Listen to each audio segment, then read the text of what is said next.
Nessa fase, pessoal, é comum para a mãe ela ter um quadro de anemia, tá? Que é bem comum, porque o suprimento do sangue vai aumentar 50% e isso a necessidade do ferro vai duplicar durante esse período. Então, é indicação para a mãe, nesse período aí, utilizar suplementos de ferro durante esse período. Quando a gente encerra a 8ª semana, os médicos já começam a fazer uma estimativa. Métodos para estimativa vão depender basicamente da data da última menstruação, e aí a gente tem um empecilho que nem toda mulher tem anotado ou tem em mente a data da última menstruação, e por isso a importância de utilizar aqueles métodos hoje, né, através de aplicativos ou através de uma tabela, que você consiga acompanhar e ter registrado a data da sua última menstruação, do seu último período menstrual. Quando essa data da última menstruação é conhecida de certeza, um dos métodos mais escolhidos para se calcular a idade gestacional é através do ciclo menstrual regular, sem o uso que aquelas que não usam o método anticoncepcional como pílulas, né? Então vai se usar o calendário somando os dias entre a última menstruação e a data da consulta, que vai dividir total por 7, que vai resultar na idade gestacional do feto em semanas, porque a semana tem 7 dias. Quando a data da última menstruação vai ser desconhecida, aí vai ter que se adotar um outro método.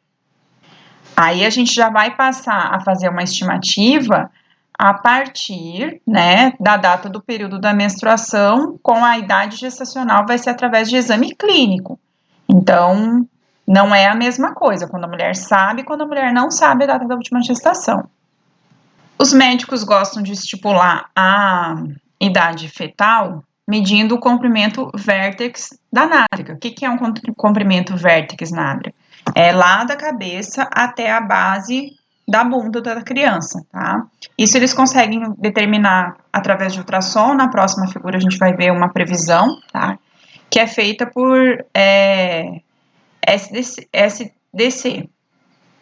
Quando há dúvida sobre isso, acerca da idade de um feto, eles começam a levantar um histórico do paciente, tá? Então, eles vão fazer medidas da cabeça e do comprimento do fêmur, também vão ser utilizadas para avaliar a idade do feto. E eles levam em consideração a idade da menstruação ou da fertilização, se a mulher tem certeza do dia que ela praticou o ato sexual. Por exemplo, tem mulher que vai lá e tem uma relação somente durante o mês e foi nesse dia que ela ficou grávida. Então, ela tem certeza, ou uma ou duas, né? Quando ela tem poucas relações durante a data e tem noção dessa data, ela pode ter uma certeza de quando isso aconteceu. E aí a gente tem que levar em conta o calendário da menstruação da mulher. Se é de 28 a 31 dias, isso vai implicar uma pequena diferença também.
Ele faz uma relação com postura, ângulo do punho, recolhimento do braço, sinal desse braço, calcanhar, medidas de calcanhar à orelha, aspectos da maturidade física da pele, da superfície planar dos pés, da mama, do olho, da orelha, das genitais, tanto de mulheres e de homens. Então, esse método de Ballard se classifica nessas características aí para fazer a estimativa da idade fetal.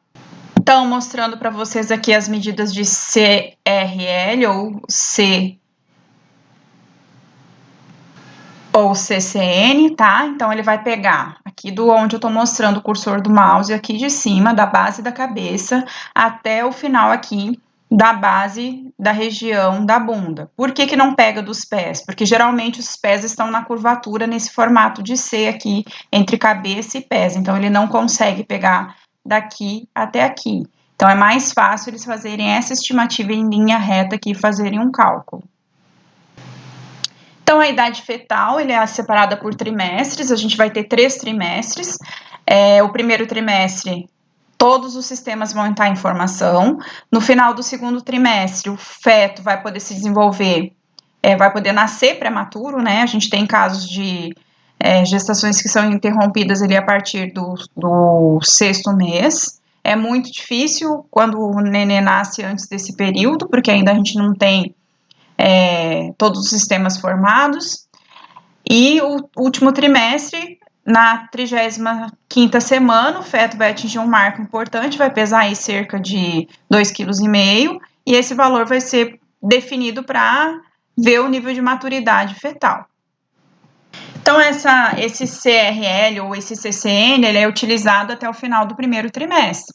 Já no segundo e no terceiro trimestre, aquelas medidas ali que a gente viu na figura, no final do segundo e terceiro trimestre, a gente usa outros parâmetros que vão entrar mais lá nos critérios de Ballard, que são diâmetro biparietal, que a gente chama de BPD, diâmetro da cabeça entre as duas saliências parietais, a circunferência da cabeça, a circunferência do abdômen, comprimento dos ossos do fêmur, o comprimento do pé, as medidas da bochecha de transversal e do cerebelo. Então, assim, quando vocês verem o médico ou a pessoa que está realizando o ultrassom, se vê medindo o pé, ele está fazendo uma estimativa da idade fetal. E isso é uma medida muito importante. Às vezes as pessoas ficam pensando, mas por que ele está medindo o pé do bebê? Nossa, que coisa mais sem utilidade, o pé do bebê vai crescer depois. Não, o parâmetro do pé do bebê é uma medida de crescimento muito importante dentro da estimativa da idade fetal. E quando a gente chega ao final da 8ª semana, a gente tem o término do período fetal. Esse útero, né, já está bem implantado ali, já a gente vai ter início de relações materno-fetais, a mãe começa a sentir mais as vibrações, né? Quando eu digo vibrações, as conexões desse feto com ela, através dos cordões umbilicais, do sentir da barriga, né? Ele começa a sentir os movimentos desse feto, que agora a gente, a partir da final da 8ª semana, a gente já vai começar a ter alguns movimentos. Então, a gente no final da 8ª semana, encerra o período fetal. Perdão, encerra o período embrionário. Agora a gente começa o período fetal, certo? Da 9ª até o nascimento do bebê, a gente tem aí essa outra fase. Da 9ª à 12ª semana, a gente vai ter o quê? A cabeça.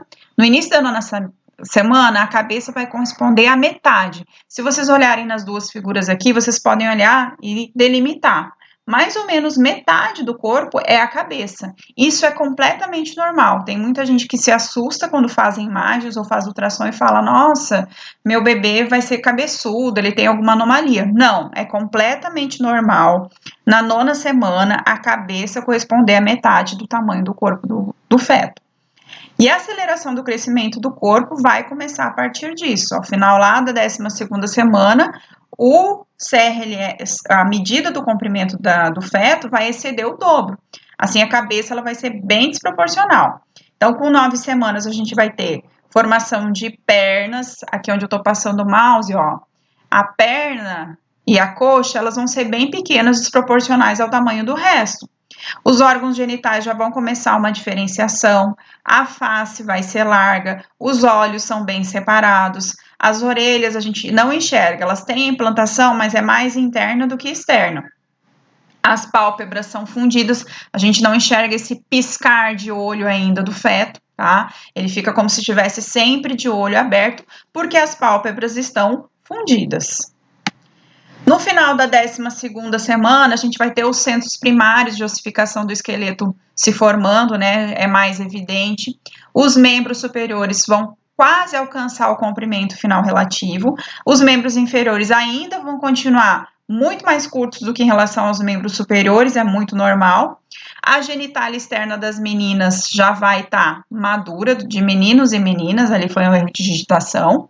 A eritoproese do baço, pronta. E a gente vai ter uma atividade diminuída de fígado, mas já vai ter.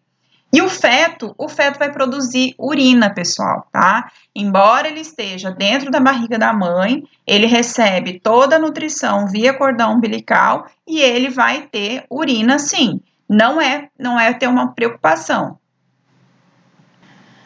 A urina desse feto, ela é quase 100% água, tá? Por quê? Porque o embrião não tem muita sujeira para excretar e também porque ele se alimenta de acordo com os metabólitos da mãe que passa ali para ele. Então, ele larga essa urina aí na bolsa da mãe e ele mesmo acaba ingerindo. Não é aquilo que vocês classificam como nojento, porque ao contrário de nós humanos bem formados, que excretamos vários outros metabólitos, a urina do feto ela é basicamente água, certo? Então, o embrião, ele consegue urinar a partir ali da 16ª semana, os rins já estão maduros dentro do sistema, e ele vai conseguir urinar.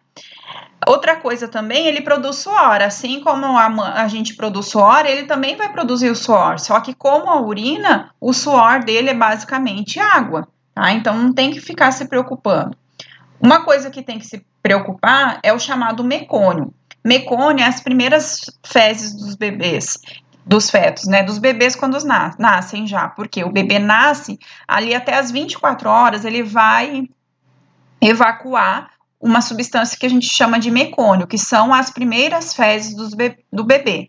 Então, esse mecônio vai ter resto celular, vai ter muco, vai ter várias substâncias que, se ele ser excretado dentro da barriga da mãe, a gente pode causar uma preocupação. O médico tem que acompanhar quando a gente tem essa formação de mecônio dentro da barriga da mãe, porque não é muito indicado que o bebê fique se alimentando desse mecônio. Então, pode ser um parâmetro, não estou dizendo que é somente esse parâmetro, mas o mecônio, que é as fezes do bebê saindo lá no final da gestação, ainda dentro da barriga da mãe, pode indicar que o bebê está entrando em sofrimento, que alguma coisa não está certa, tá? Então, quando isso acontece, o médico vai acompanhar e vai ver se é melhor fazer uma cesárea, se é melhor esperar o nascimento do bebê. Mas o bebê produz urina sim, produz suor, e o suor e a urina, eles não são prejudiciais. Por quê? Porque o rim dele já está em funcionamento e vai ficar sempre ali filtrando as substâncias.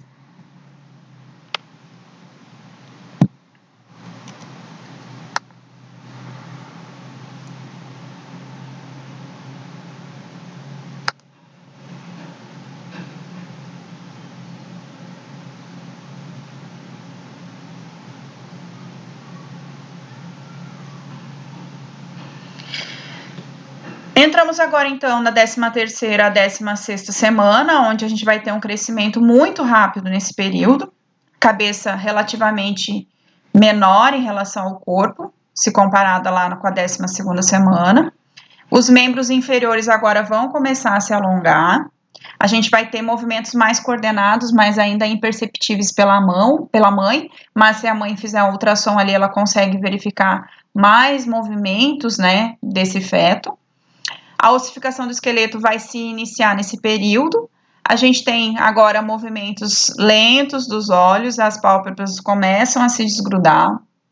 Nas meninas, os ovários já vão estar diferenciados, a formação de folículos primordiais com ovogônia, e o feto vai aparecer, ter uma aparência quase que humana. As genitálias aí já vão estar bem desenvolvidas, amplamente desenvolvidas dentro do corpo, no formato, né, de pênis ou clitóris, vão começar a se formar externamente, embora a gente ainda não consiga fazer uma identificação através de varredura de ultrassom, e esse bebê, então, vai estar em formação.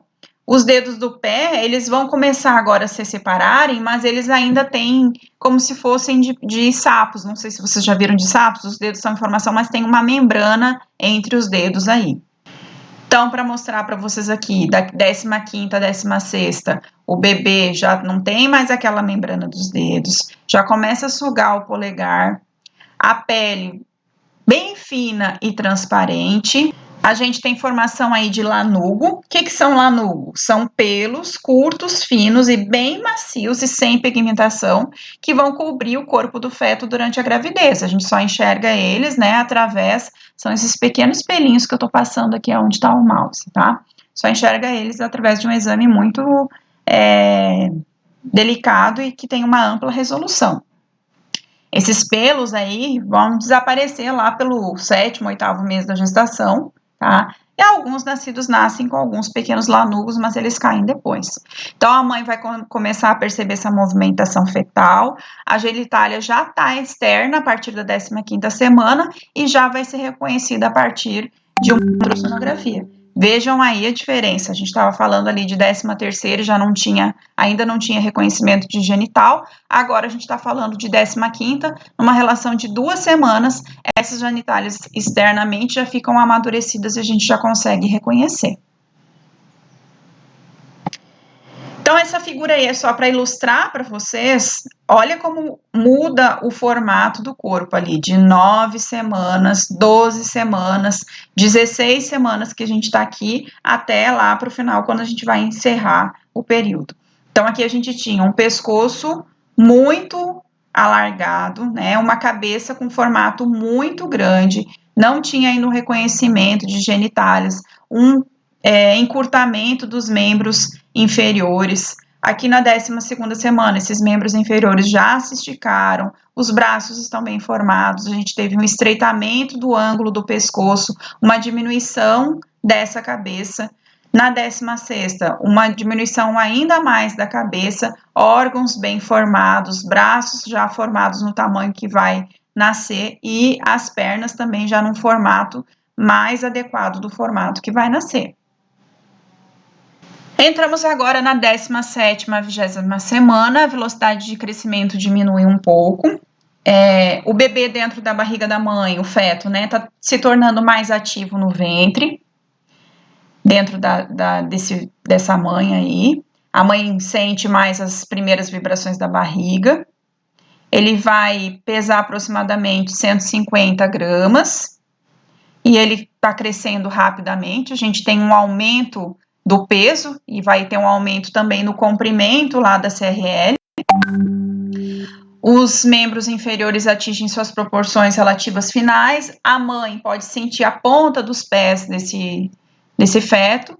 O tempo médio entre a primeira vez que a mãe sente os movimentos fetais é de 147 dias, tem uma diferença aí relativa de 15 dias. A presença do verniz caseosa e do lanugo. O verniz caseosa é uma película bem fininha, esbranquiçada, que se forma em cima da pele do bebê, com a função de proteção e revestimento. Já vão ser visíveis as sobrancelhas e o cabelinho do bebê, formação de uma gordura parda. Essa gordura parda vai se localizar principalmente entre a base do pescoço. Deixa eu achar meu mouse aqui, a base do pescoço, tá?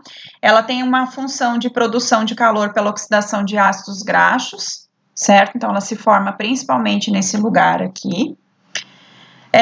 Com 18 semanas já houve a formação do útero, inicia-se a canalização da vagina internamente e com 20 semanas os testículos começam a descer, mas ainda não estão na parede abdominal posterior, assim como os ovários nos fetos femininos. Então, a gente já tem uma maturação dos órgãos genitais femininos e masculinos.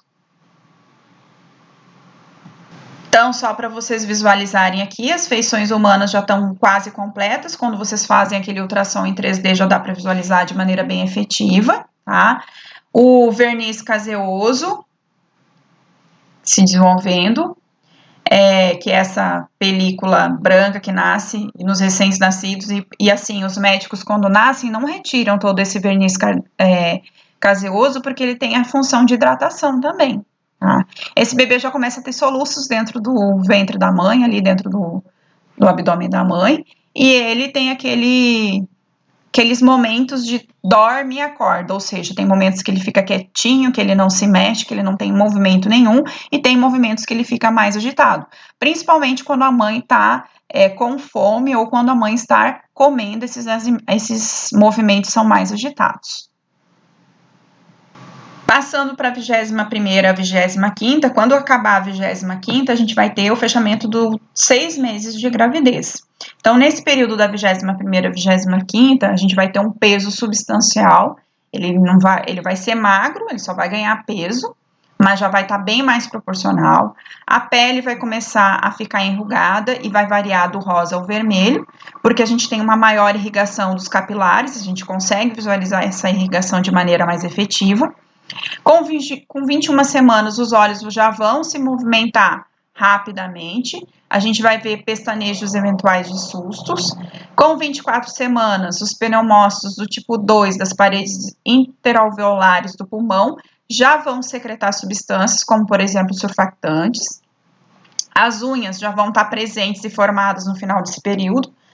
A gente vai ter poucas chances, o feto prematuro desse período pode sobreviver se ele tiver um tratamento adequado. O que é um tratamento adequado? É ele ficar numa UTI neonatal dentro de uma incubadora, tá? Então, isso, nessa fase aí, ao final da 25ª semana, a gente vai ter também formação das células cerebrais presentes, nem todas funcionando adequadamente, mas já vai ter um longo desenvolvimento.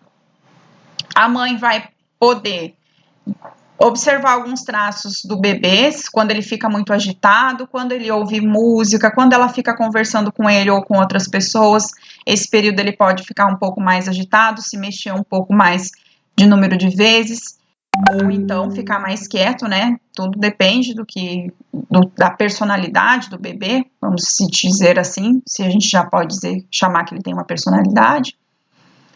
Ele mexe bastante, é uma fase que ele fica muito flexível, porque ele ainda tem muito espaço dentro desse útero, tá? As glândulas suprarrenais vão estar bem desenvolvidas, já vão liberar cortisol, ele já vai ter adrenalina, noradrenalina também vão começar a circular por dentro desse bebê e vão causar situações de agitação e de estresse. As coordenações motoras dele também vão melhorar muito, tá? Esticando a mão, levando a mão até a boca. A cabeça ainda vai estar um pouquinho grande em relação ao resto do corpo e vai ser bem percebido no ultrassom 3D os traços desse bebê, como a gente viu na foto anterior. Aqui só mostrando para vocês, né, na 23ª semana, ele já movimenta braço, movimenta perna, reconhece os sons maternos, já tem batimentos cardíacos, reconhece a voz e os momentos de digestão da mãe. Entrando aqui agora para a 29 semanas, vocês veem que aqui a gente já tem ele mais apertado dentro dessa mãe. Vocês podem observar que ele já está entrando na posição aqui, tá?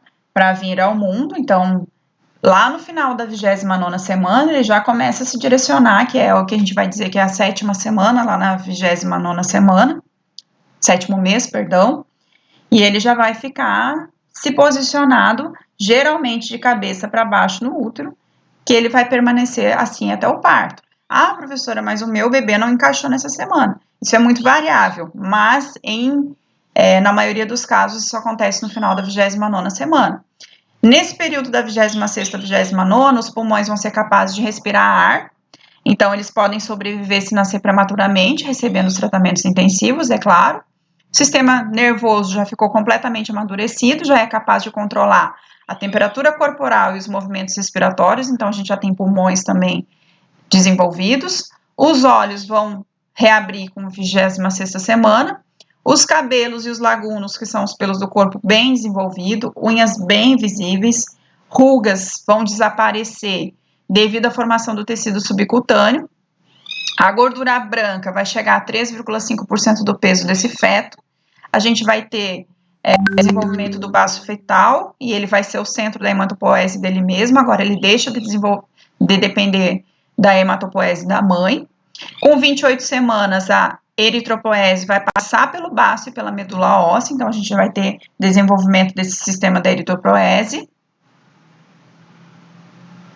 Esse bebê vai se movimentar bastante, vai brincar, vai mexer com o cordão umbilical, e isso pode causar um certo desconforto à mãe, porque acaba, se ele fizer principalmente à noite, ela acaba mexendo demais e acaba atrapalhando o descanso dessa mãe, tá? Órgãos de sentido vão estar bem desenvolvidos, novas células vão se multiplicar a todo instante, ele já vai ter ritmo de coração e temperatura bem estabelecidos. Se ele for menino, nessa semana os testículos vão descer para perto dos rins até a virilha na direção do saco escrotal.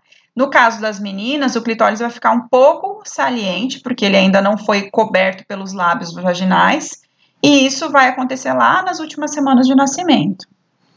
O tamanho desse feto ele vai variar, né? Mas vai ser em média de 36 centímetros de comprimento e vai pesar aí umas 875 gramas em média. A gente vai orientar nessa mãe aí a ocorrência de uma maior incidência de dormência, um inchaço nos pés, dores, varizes, devido à dificuldade de circulação do sangue.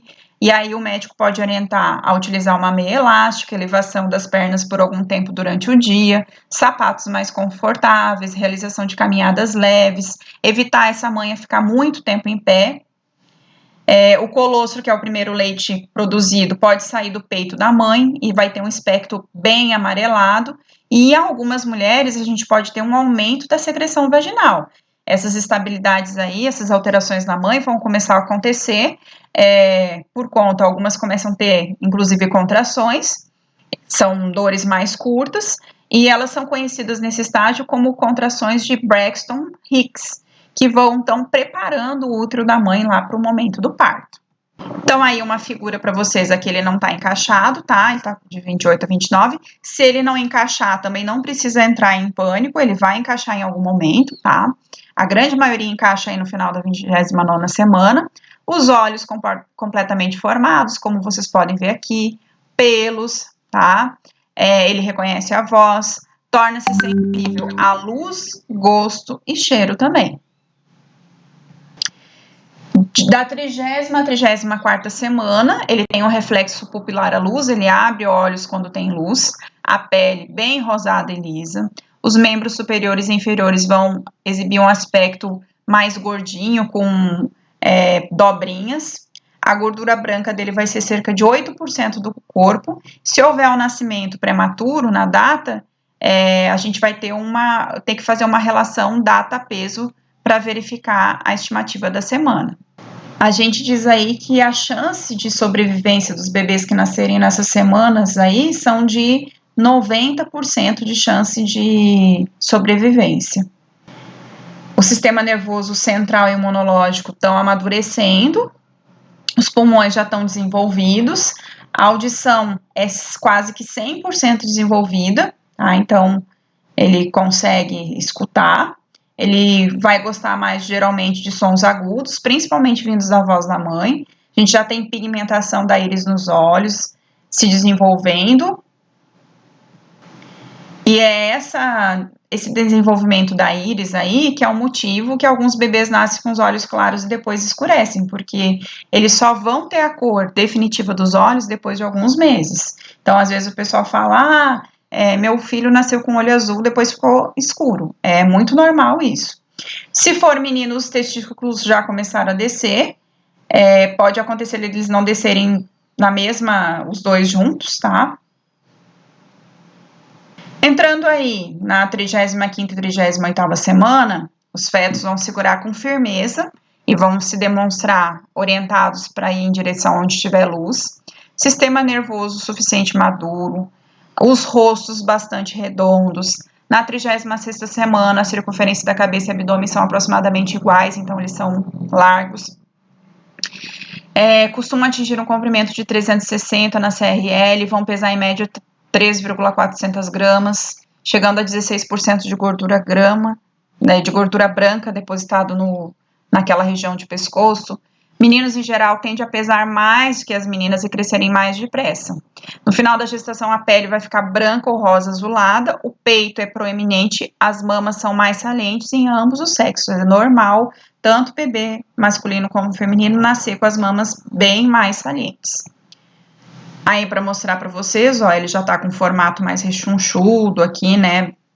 Os olhos já vão nascer azulados, a gente vai ter um máximo de líquido amniótico dentro da mãe, a boca e os olhos vão fechar, esses olhos vão fechar para abrir e acordar, quando ele está dormindo e quando ele está acordado, e ele posiciona-se ali, já está posicionado na pelve. Da 34ª à 40ª semana, a gente vai ter uma restrição da movimentação fetal. Por quê? Porque esse bebê, ele cresceu bastante na 34ª, 37ª, 40ª semana, ele tem um crescimento bastante acelerado, ele ganha aí cerca de 40 gramas, de 30 gramas por dia, de 30 a 40 gramas por dia. E o verniz, daquela parte ali do rostinho, aquelas outras partes, começa a desaparecer agora. A notícia boa é que se o bebê vier a nascer prematuro, ele já deve estar na posição. O problema é que se ele vier a nascer nesse momento, a mãe pode sentir uma pressão, né, na parte inferior do abdômen da pelvis. E isso pode ocasionar algum problema para o bebê, porque o centro de gravidade vai mudar quando o bebê nascer. Então, a mãe pode ficar um pouco mais desajeitada. Se ele nascer na 37ª semana, ele ainda vai ser considerado como prematuro, mesmo que ele já esteja maduro o suficiente para desenvolver fora do útero, ele ainda é considerado prematuro. Ele precisa de mais 3 semanas para entrar na categoria de feto maduro. Então, quando eu encerrar lá as 40 semanas, a gente tem que avaliar alguns fatores que vão influenciar o crescimento fetal, né, que são desnutrição materna, se a mãe não tiver uma alimentação correta durante a fase do período aí da gestação, pode acarretar em deficiência no crescimento desse feto. Se a mãe é uma fumante, passa para o feto, a gente vai falar disso na próxima aula. Gravidez múltipla, quando a gente tem aí gêmeos, trigêmeos, que é aquela que a mãe vai gerar mais de um bebê ao mesmo tempo, esse quadro aí também pode interferir no crescimento fetal, porque se ela ela vai ter um comportamento, se ela tiver 2, 3, 4 na barriga, esse comportamento vai ser diferenciado. Se por acaso esse feto passou em algum momento por fluxo sanguíneo útero-placentário reduzido, também vai influenciar no crescimento. Quanto mais tempo reduzido, mais influência tem. A gente pode ter casos de insuficiência placentária, ou seja, a placenta da mãe não tem. A placenta da mãe não tem comprimento suficiente para que esse bebê se expanda, tá? E fatores genéticos, óbvio, vão ser influenciáveis nesse crescimento fetal. Não espere um bebê imenso de uma família que tem estatura baixa, né? O crescimento do bebê também vai ser influenciado por esses fatores genéticos. Algumas observações devem ser levadas em consideração, como, por exemplo, a glicose e os aminoácidos que vão chegar ao feto via placentária. Então, se a mãe tem uma boa alimentação, e o contrário também, se a mãe ela é diabética, ou se a mãe tem problema de hipertensão, isso vai refletir nesse crescimento do bebê. Não que o bebê nasça diabético ou nasça hipertenso, isso não. Mas se a mãe tiver um quadro que se apresentar durante o desenvolvimento do feto, isso vai gerar algumas complicações para ele posteriormente. A insulina produzida pelo feto, a membrana placentária, ela é impermeável a esse hormônio, então quem produz a sua insulina diretamente é o feto. A mãe não consegue passar a insulina via corrente placentária ou via placenta para que esse bebê baixe os níveis de glicose. Quem vai fazer isso é o próprio feto. Ao final do período gestacional, a gente tem que ter alguns cuidados especiais com a mãe e com esse feto. Por exemplo, a rotina de trabalho dessa mãe no final aí dessas últimas semanas, tá? Recomenda-se que a mãe tenha uma desaceleração dos trabalhos, né? ter uma atenção muito maior com os alimentos permitidos e proibidos, isso durante toda a gestação, mas a gente tem que ter cuidados redobrados ao sobrepeso, à diabetes e à elevação da pressão arterial, que não apresentam, são fatores que geralmente não apresentam restrições alimentares, mas que a mãe tem que apresentar, tem que cuidar. A mãe ainda pode apresentar alguns desconfortos gástricos, se ela ingerir alimentos com uma digestão mais lenta, como, por exemplo, proteínas, alimentos gordurosos, tá? Que vai sofrer uma azia desnecessária, então a mãe tem que ter uma regulação desses alimentos. A gestação e o sexo. Existem várias teorias que relacionam a prática do sexo durante a gestação e o estímulo de contrações. Por isso, mas a gente, assim, apesar de todos os estudos, é pouco provável que somente esse fator seja capaz de aumentar a contração uterina a ponto de favorecer um trabalho de parto prematuro. A libido da mulher ela vai reduzir de maneira significativa durante o período final. Então, a mulher não vai ter vontade, né? Provavelmente a frequência e a intensidade da prática não seja suficiente para prejudicar o nascimento do bebê. Atenção, aquelas meninas, né, tem que ter uma conversa muito madura com o marido para explicar que o desejo, a libido está diminuída. Não vou dar uma aula de sexo aqui, mas a gente tem outros artifícios, né, para serem utilizados nesse período aí, tá? É melhor optar por uma forma de sexo seguro e conversar, principalmente com o médico e com seu parceiro sobre esse assunto para solucionar dúvidas e não criar um problema nesse período final de gestação aí. Ficar bastante atenta às contrações de Braxton-Hicks, que as mulheres vão sofrer um falso sinal de trabalho de parto, que é conhecido essas contrações de Braxton-Hicks, que são contrações naturais e tem como finalidade somente preparar o útero para o trabalho de parto, que pode iniciar aí dentro de algumas semanas. A diferença das contrações normais é o ritmo, a duração e o limiar da dor. As de Braxton-Hicks surgem esporadicamente de maneira mais aleatória e vão durar aí cerca de apenas menos de 1 minuto, não causam tanta dor, apenas um desconforto, um endurecimento da barriga. Já as contrações do parto, elas vão ser bem rítmicas, frequentes, duram pelo menos 1 minuto no mínimo, e possuem uma dor associada como se fosse uma cólica. Ela já tem uma maior intensidade. A atividade física nesse período final da gestação, ela não é proibida, mas ela deve ser feita com muita cautela, porque os movimentos podem estimular o aumento da contração uterina. E aí a questão de ter um cuidado, principalmente com exercícios de alto impacto, certo? Nesse momento, a gente, assim, yoga, movimentos dentro de piscina, né, são recomendados. E ficar atenta aos sinais clínicos de urgência médica, né, por exemplo, um sangramento vaginal intenso, uma perda de líquido vaginal, contrações rítmicas frequentes durante os últimos meses da gestação, vocês devem procurar imediatamente um médico, porque esses sintomas, eles podem alertar, né, entrar em sinal de alerta, o quanto essa gestação vai poder estar no final. Então, pessoal, com essas considerações, eu encerro a aula de hoje. Ela foi uma aula um pouquinho mais alongada, mas eu não poderia separar esse tópico em dois, eu tinha que dar ele todo num dia só. Então, por isso a aula ficou um pouco mais rápida, um pouco mais rápida e um pouco maior, porque eu tenho que acabar falando, porque eu não posso subir vídeos muito grandes para o YouTube, e também eu preciso abordar todo o conteúdo. A gente encerra a aula de hoje por aqui. Eu desejo para vocês um ótimo final de semana, mentalizando bastante coisas boas para que na semana que vem a gente já tenha uma perspectiva de quando voltar ou se voltar. Se não voltarmos, a gente se encontra nesse mesmo canal na semana que vem para as disciplinas de parasito, de cito e de embriologia, ok? Muito obrigada e uma boa noite a todos.